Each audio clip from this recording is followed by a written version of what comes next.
Espírito Santo. Amém, queridos irmãos, neste domingo 7º, depois de Pentecostes, Nosso Senhor nos adverte para protegermos dos falsos profetas, isto é, daqueles falsos mestres que aparecem, têm aparência de ovelhas, com pele de ovelha, mas são por dentro verdadeiros lobos, lobos rapazes.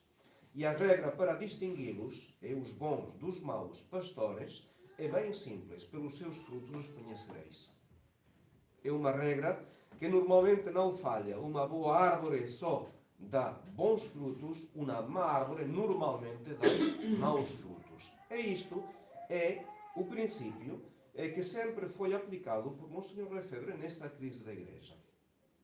Para distinguir a verdade do erro, basta com considerar os frutos nascidos do Concílio Vaticano II e das reformas pois conciliares, são frutos amargos que destroem a Igreja.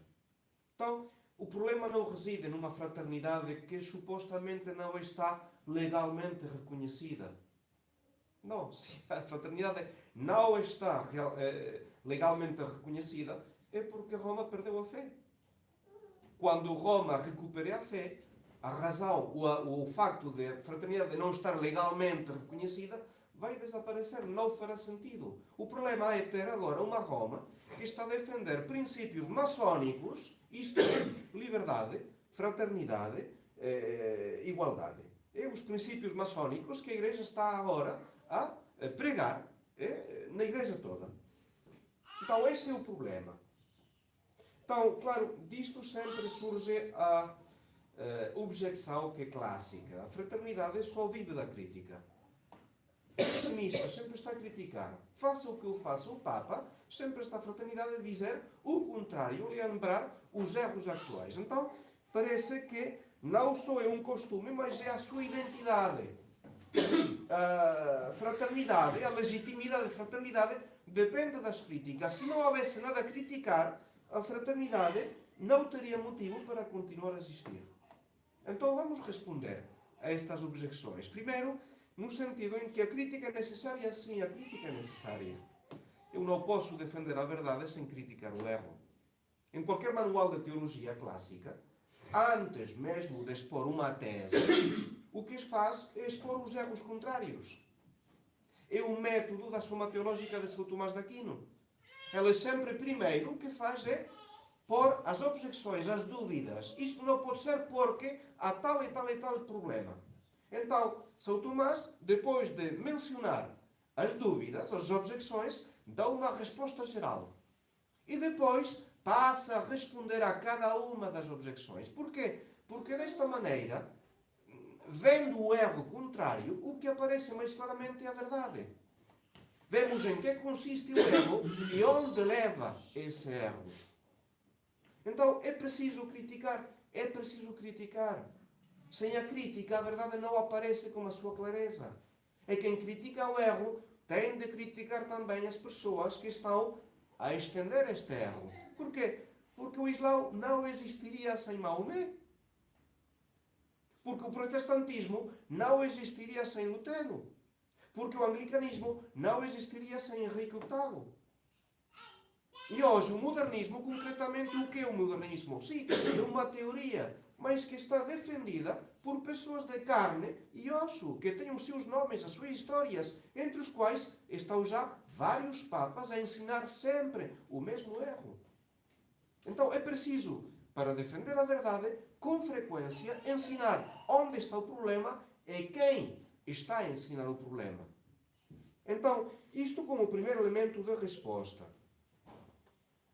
A crítica é necessária? Sim, às vezes a crítica é necessária. Em segundo lugar, a fraternidade não se dedica apenas a criticar. Sabemos que a fraternidade está constituída por mais de 650 sacerdotes, 180 priorados, 60 países. Em si, a fraternidade é uma pequena obra, a congregação da Igreja não supõe realmente uma ordem religiosa como os dominicanos, como os jesuítas. Mas o trabalho da fraternidade não é apenas criticar. O 99% do seu trabalho é simplesmente pregar, administrar os sacramentos, dar a Santa Missa, as aulas de catecismo, as visitas aos doentes, são a formação dos homens nas escolas, a preocupação das escolas. Porquê? Porque detrás das escolas está o motivo principal da fraternidade, a santificação dos sacerdotes. Este é o motivo principal da formação da Fraternidade São Pio X. Santificação dos sacerdotes. E o que interessa à fraternidade é, precisamente, promover estas vocações e formá-las em seus seminários. Agora, 200 seminaristas nos nossos seminários. Mas esta é a principal preocupação. Então, a fraternidade, sim, às vezes critica-se quando, por causa de um texto, de um acontecimento, é posto em dúvida, é posto em causa a nossa fé. Então, defendemos a fé. Mas nem sempre é o motivo dos nossos sermões a crítica contra a Igreja atual. Não é o principal desempenho da fraternidade. Graças a Deus, terceiro elemento da resposta, a fraternidade São Pio X está longe de ser a única em criticar a Igreja atual. Ultimamente tem havido um aumento notável, eu diria, de leigos, de sacerdotes, de grupos de académicos, de professores e mesmo de cardeais que se têm levantado contra o ensino atual, que põe precisamente a crítica contra esta moral e este dogma que estão a ser estendidos, neste caso, pelo atual Papa. Para dar algum exemplo, eu penso nestas dúvidas ligadas à exortação apostólica Amoris Laetitia, que foi apresentada em setembro de 2016 por 4 cardinais. 4 cardinais da Igreja Católica que não concordam com o Papa. Em agosto de 2017, a correção filial ao Papa Francisco é da parte de mais de 250 eclesiásticos, universitários, teólogos. E agora, há pouco, em abril deste ano, esta carta aberta aos bispos da Igreja Católica, da parte de 20 professores universitários e teólogos. Então, há mais do que a fraternidade que está a ver os problemas que estão na Igreja atual. É quando tantas vozes não ligadas à fraternidade estão a mostrar que há um problema, na Igreja atual, que há um problema. Os próprios modernistas, os conservadores, ficam perturbados, chateados pelo ensino atual. E isto não acontecia antes. Acontece agora de mais a mais. Finalmente, eu diria que a fraternidade, a crise da Igreja não entra, eu diria, nos seus estatutos. A fraternidade é uma sociedade de vida apostólica que o que trata é da santificação dos seus membros. A crise da Igreja é um aspecto completamente acidental, no sentido em que mesmo que a crise cessasse na Igreja, a fraternidade continuaria a sua vida. Historicamente, os dominicanos por que nasceram? Para fazer frente à heresia dos cátaros.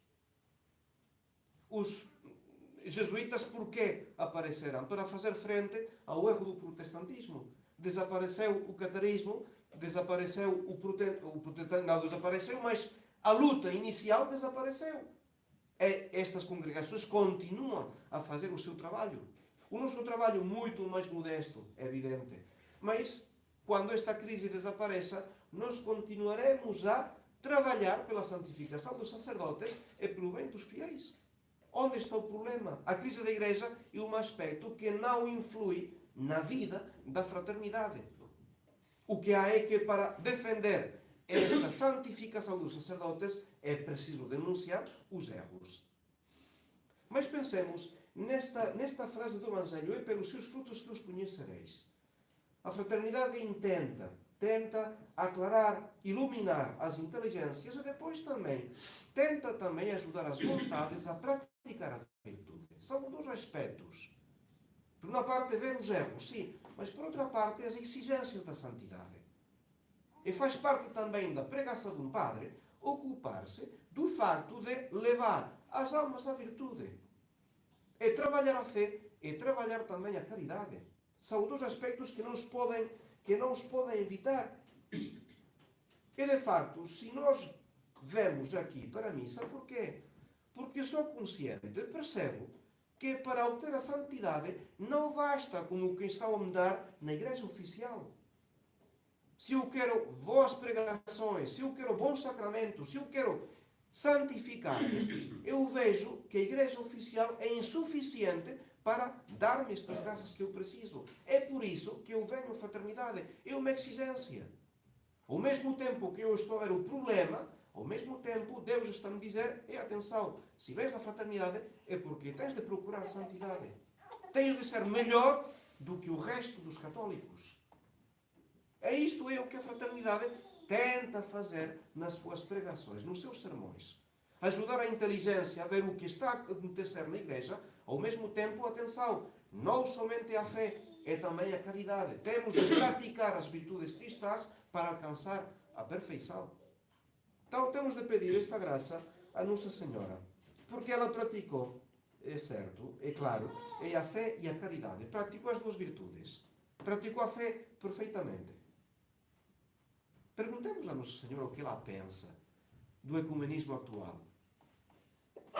Perguntemos se ela aceita que Nosso Senhor seja posto ao mesmo lado que Maomé, que Lutero, que os budistas. O que ela pensa da liberdade religiosa, da liberdade da consciência.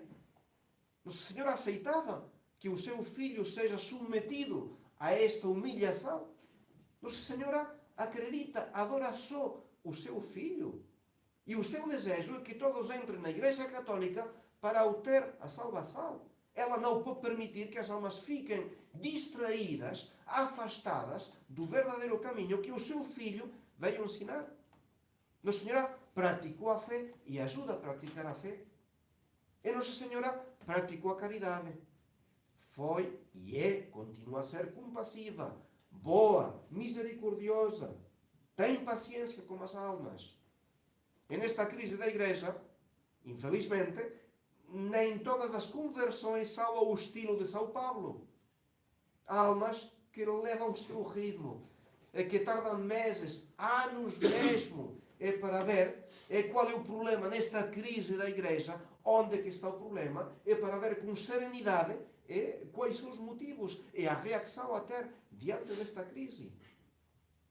Então, Nossa Senhora também é compassiva neste sentido. Leva isso em conta. Não foi o nosso próprio caso? Quanto tempo tardamos nós em ver o que estava acontecendo na igreja? Às vezes são anos mesmo. Até ver que não, a fraternidade faz o seu trabalho, que não podemos seguir os conselhos e as indicações da igreja oficial, porque então afastam-me da fé católica. Porque eles não têm a fé católica, não são capazes de pregar a fé católica. Então, fé, caridade. Isto é que a fraternidade tenta manter este equilíbrio tão difícil entre a claridade de conceitos e depois a mansidão, a virtude com que temos de procurar a nossa própria santificação. Então, é a graça que vamos pedir a Nossa Senhora. Pelos seus frutos os conhecereis. Dar nós também bons frutos. Dar bons frutos. Porquê? Porque nem tudo o que me diz Senhor, Senhor, entrará no reino dos céus, mas o que faz a vontade do meu Pai que está nos céus, esse entrará no reino dos céus. Em nome do Pai, do Filho e do Espírito Santo.